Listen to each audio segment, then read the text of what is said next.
শুনেছি স্টেশন নাকি ট্রেন এখন আর আসে না।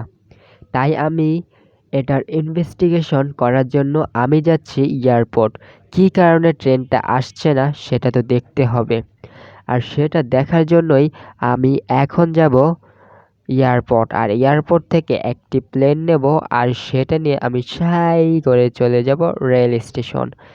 সেখানে গিয়ে আমি ইনভেস্টিগেশন করে দেখব যে কী কারণে আসলে সেখানে ট্রেনটা এখন আর আসে না।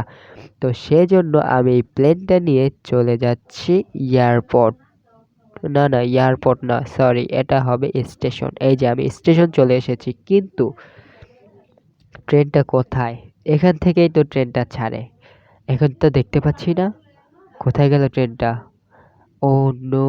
ট্রেনটা কোথায়? তোমরা কি কেউ বলতে পারবা? ট্রেনটা তো এদিক থেকেই যায়, তাই না?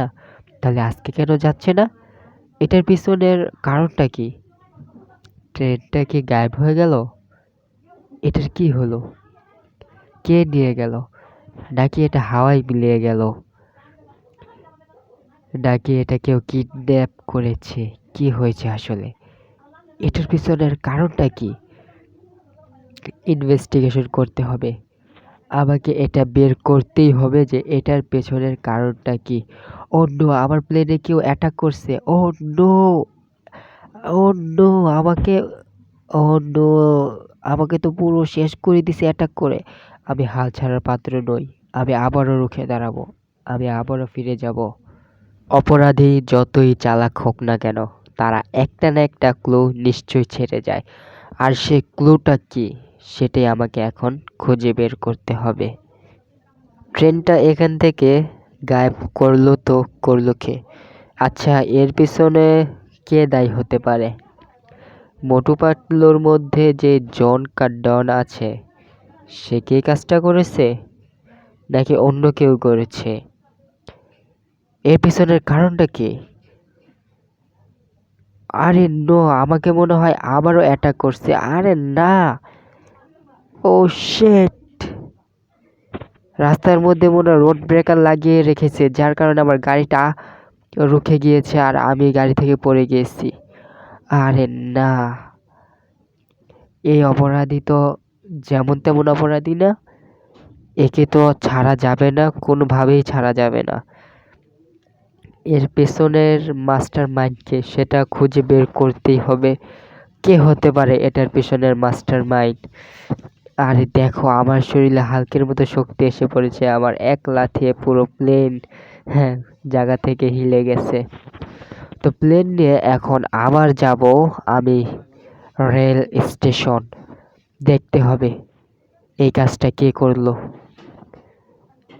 ও ইয়া, দেখো আমার স্টানগুলো দেখছো তোমরা? এভাবেই আমি যাচ্ছি রেল স্টেশন। শুনেছি রেল স্টেশনে নাকি অনেক ভয়ঙ্কর ভৌতিক ঘটনা ঘটে। এখন কি এটা কোনো ভৌতিক ঘটনার কারণে হয়েছে, নাকি অন্য কোনো কারণে হয়েছে? এটা কেউই বলতে পারে না।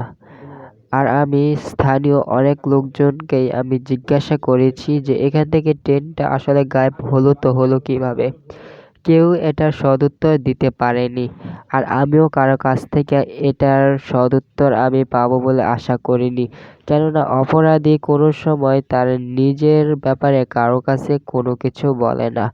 তো এই কারণে আমি এখন আবার স্টেশনে যাব এবং গিয়ে আমি অপেক্ষা করব।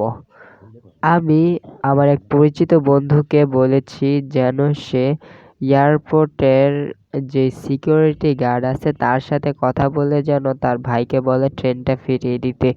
আসলে ট্রেনটা যে চুরি করেছে, গোপন সূত্রে আমি খবর পেয়েছি যে এই কাজটা ওই সিকিউরিটি গার্ডের ভাই করেছে। তো এই কারণে আমি আবার ফিরে আসলাম রেল স্টেশন। এখন এইখানে ট্রেনটা আসবে। তো সেজন্য আমি প্লেনটা একদম রাস্তার মাঝখানে রাখছি, যাতে ট্রেনটা এই প্লেনটাকে ক্র্যাশ করে যাতে না যেতে পারে। আর এখানে আমি দাঁড়ালাম। আমি শুনেছি তার ভাই নাকি এই পথ দিয়েই ট্রেনটা নিয়ে আসবে। তাই আমি এখানে দাঁড়িয়ে আছি, দেখি ট্রেনটা নিয়ে আসে কিনা।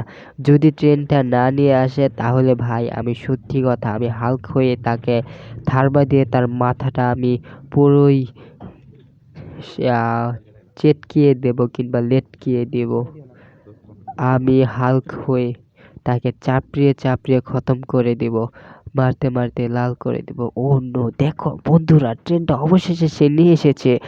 যাই হোক, সে চোর হলো, সে মানুষ ভালো, সে কথা শুনেছে, তাই আমি তাকে ছেড়ে দিলাম। এবারের মতো আমি তাকে ক্ষমা করে দিলাম।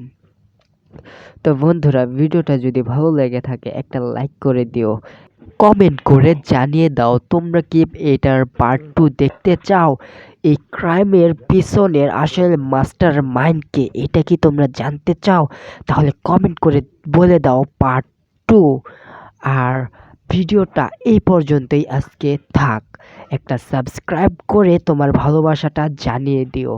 তো বাই বাই।